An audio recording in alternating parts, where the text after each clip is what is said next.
Salut tout le monde. Eh bien, aujourd'hui, c'est le 12e épisode de ce petit podcast sur les chemins de Saint-Jacques.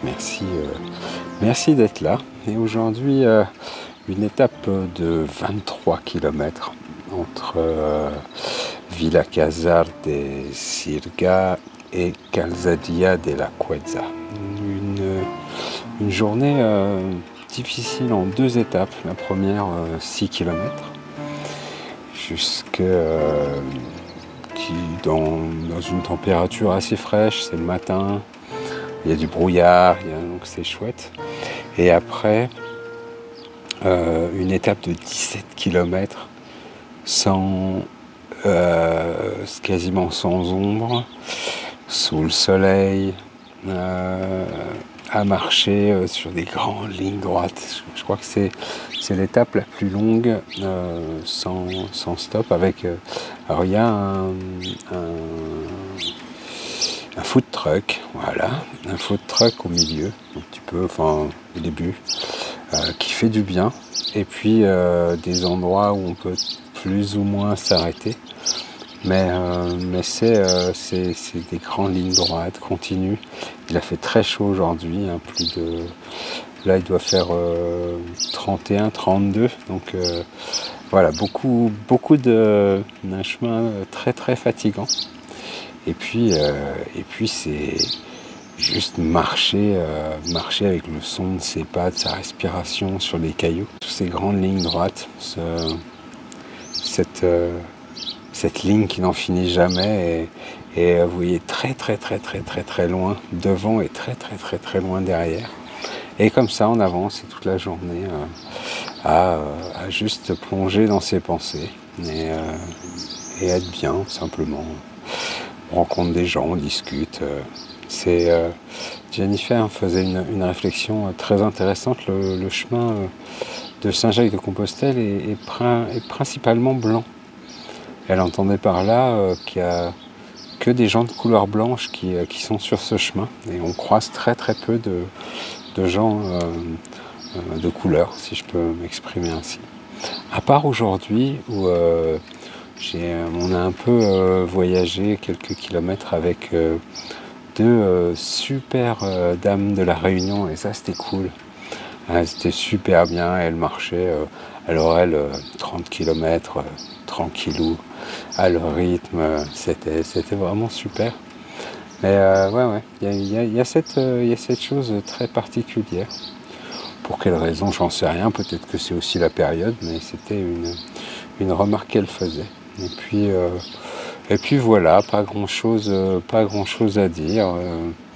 Repenser, quand on repense au moment de sa vie, souvent on repense aux choses sympas et puis aux choses dont on n'est pas fier.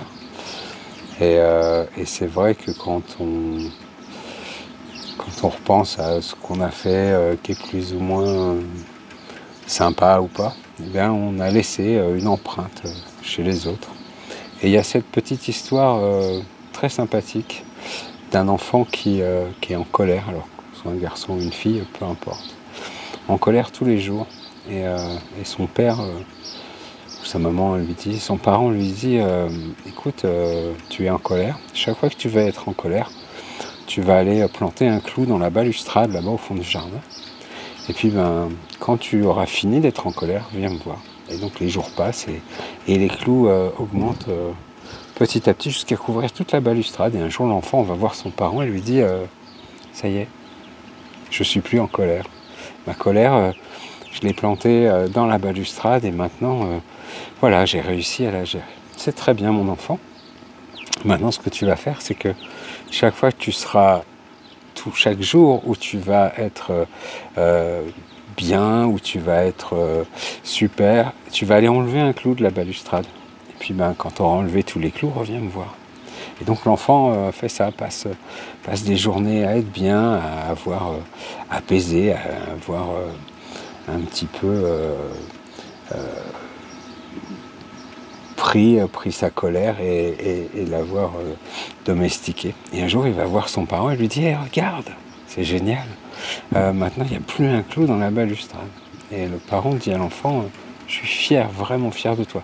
Maintenant, viens voir, je vais te montrer quelque chose. » Il l'emmène à la balustrade, il lui dit, tu sais, chaque fois que tu es en colère et que tu as planté un clou, quand tu l'as enlevé, ben, il reste l'empreinte. Alors sache que avec les autres, si un jour tu es en colère après quelqu'un et que tu lui dis quelque chose qui est vraiment très très très méchant, eh bien, même si tu demandes pardon après, tu vas laisser, comme dans cette balustrade, comme dans cette balustrade, tu vas laisser une petite empreinte.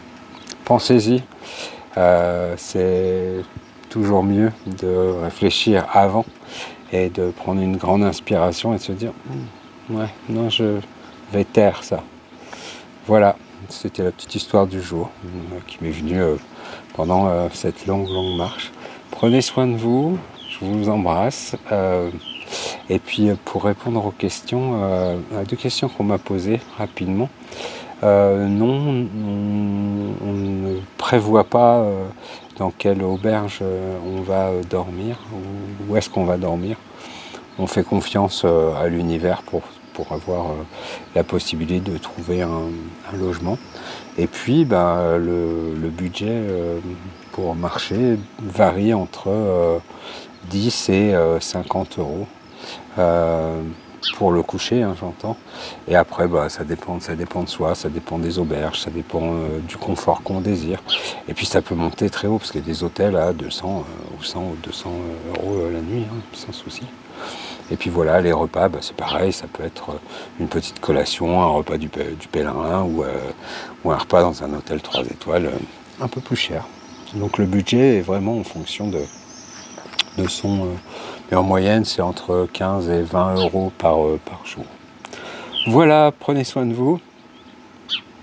Et puis, comme d'habitude, hein, un petit pouce en l'air. Et puis, je vous retrouve demain. À demain.